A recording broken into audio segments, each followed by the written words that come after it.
Kita semua tahu bahwa harta SDA sumber daya alam kita yang namanya nikel dikeduk habis-habisan untuk membuat Tiongkok jadi raja baterai dunia, yang mana harta kita bisa habis tanpa memberikan keuntungan ke bangsa dan negara. Apa buktinya kalau nikel yang dikeduk itu tidak memberikan keuntungan? Buktinya kita saat ini masih cari hutangan bernegaranya. Bisik-bisik di sana-sini di warung kopi sudah jadi pembicaraan umum, namun pejabat yang melindungi perampokan tambang nikel itu terlalu kuat. Jadi tetap saja pengadukan terjadi dan pengiriman dilakukan besar-besaran tanpa kita tahu isinya apa yang dikirim tadi. Mau litium, fero besinya, apapun yang nempel ikutan yang jauh lebih berharga dari nikel, kita tidak tahu. Orang pejabatnya semua baru semua, bernegaranya mana ngerti sih beginian. Kita ilustrasikan. Kalau Anda pedagang, Anda mau beli barang pasti semurah-murahnya. Ingat ya, Tiongkok itu platform berpikirnya adalah pedagang. Jadi kalau beli sesuatu, selain minta harga murah, pasti minta bonus yang banyak. Dalam dunia tambang, pengedukan bahan baku ada di dalamnya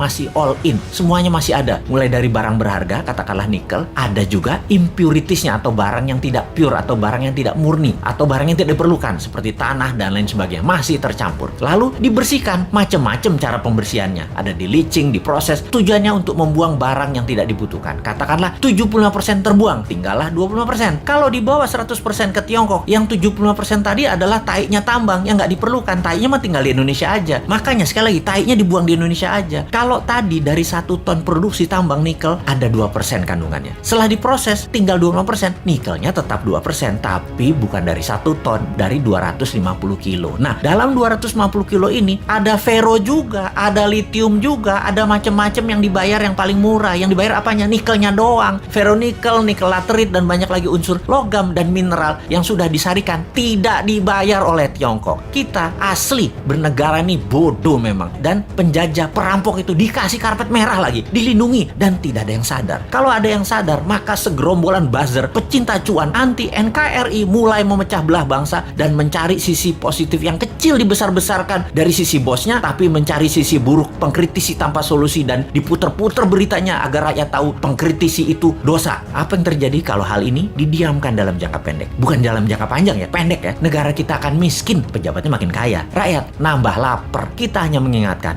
arahnya nantinya. Sebagai contoh sejarah kebodohan penguasa atas kelolaan sumber daya alam, kita mau kasih ilustrasi. Ada 3 negara yang akan kita pakai jadi contoh kali ini, yaitu Nauru, Venezuela, Zimbabwe. Fosfat, oil business, berliannya Zimbabwe. Nauru di tahun 1980-an, negara dengan 7.000 populasi adalah negara yang sangat kaya, bahkan negara terkaya di dunia. Nauru adalah salah satu negara di selatan Pasifik. Nauru menghasilkan fosfat, bahan baku untuk pupuk. Saking kayanya, semua warganya digratiskan untuk melakukan apapun, sampai keluar negeri dibayarin pemerintah, diongkosi. Dan ada joke di sana, dolar itu hanya toilet papers. Dan ini bukan kiasan, dipakai beneran untuk ngelap pantat beneran. Lalu hasil alamnya ternyata habis 20 tahun kemudian. Dan Nauru saat ini menjadi sangat miskin ya.